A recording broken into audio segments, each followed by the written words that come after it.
Figuras de pensamento: antítese, eufemismo, ironia, hipérbole, paradoxo e prosopopeia.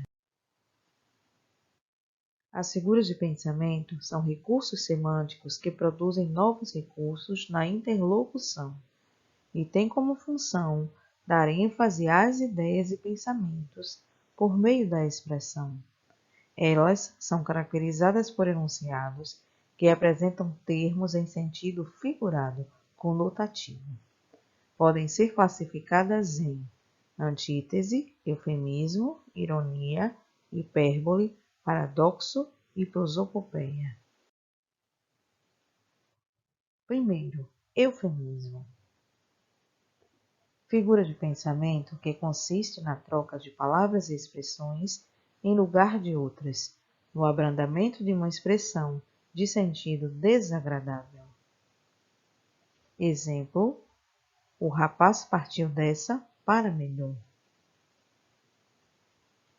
No exemplo, fica evidente a troca do termo morrer por uma expressão mais branda.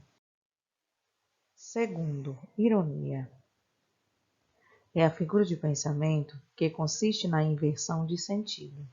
Afirma-se o contrário do que se pensa, visando a sátira ou a ridicularização. Exemplo: quem foi o gênio que tirou 0 no teste? No exemplo, gênio e tirou 0 são expressões usadas com a intenção de falar o contrário do que se afirmou. Dessa forma, criou o efeito de ironia no texto. Terceiro, hipérbole.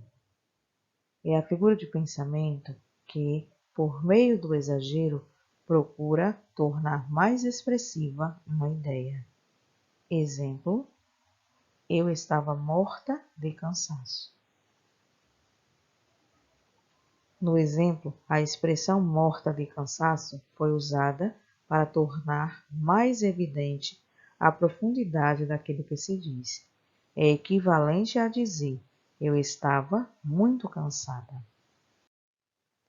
Quarto, prosopopeia.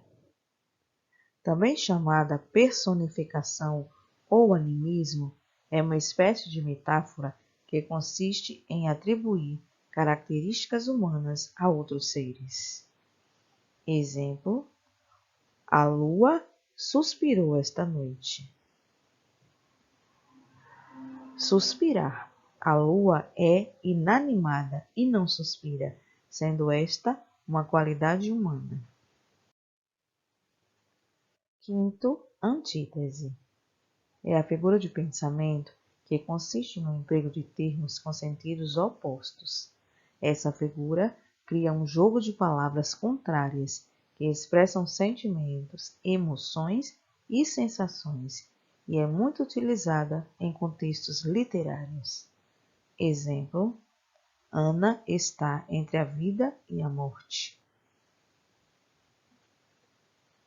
No exemplo, vida e morte são antônimos, expressam uma relação contrária, mas os termos não se anulam, apenas dão ênfase à situação. Sexto, paradoxo. É a figura de pensamento que apresenta ideias de sentidos opostos, formando um todo dissentido. As expressões usadas são formadas por palavras cujos significados são aparentemente excludentes. Exemplo: minha filha vive sonhando acordada.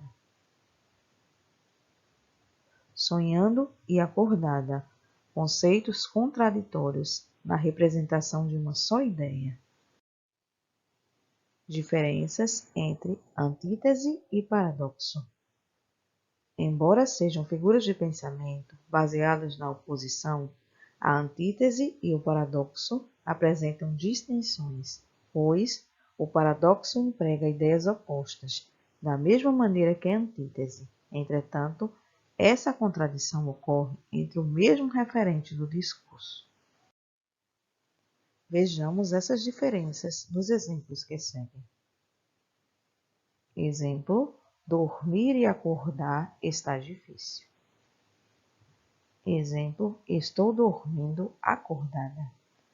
Na primeira ocorrência temos antítese, na segunda ocorrência temos paradoxo. Os exemplos utilizam os opostos dormir e acordar. No entanto, o paradoxo propõe uma ideia supostamente absurda, mas que faz sentido, pois, enquanto dormimos, não podemos estar acordados. Finalizamos por hoje. Assista em nosso canal Linguagem, Ação e Interação, Denotação e Conotação, Estrutura das Palavras. Obrigada por assistir. Deixe o seu like, inscreva-se, ative o sininho. Até a próxima!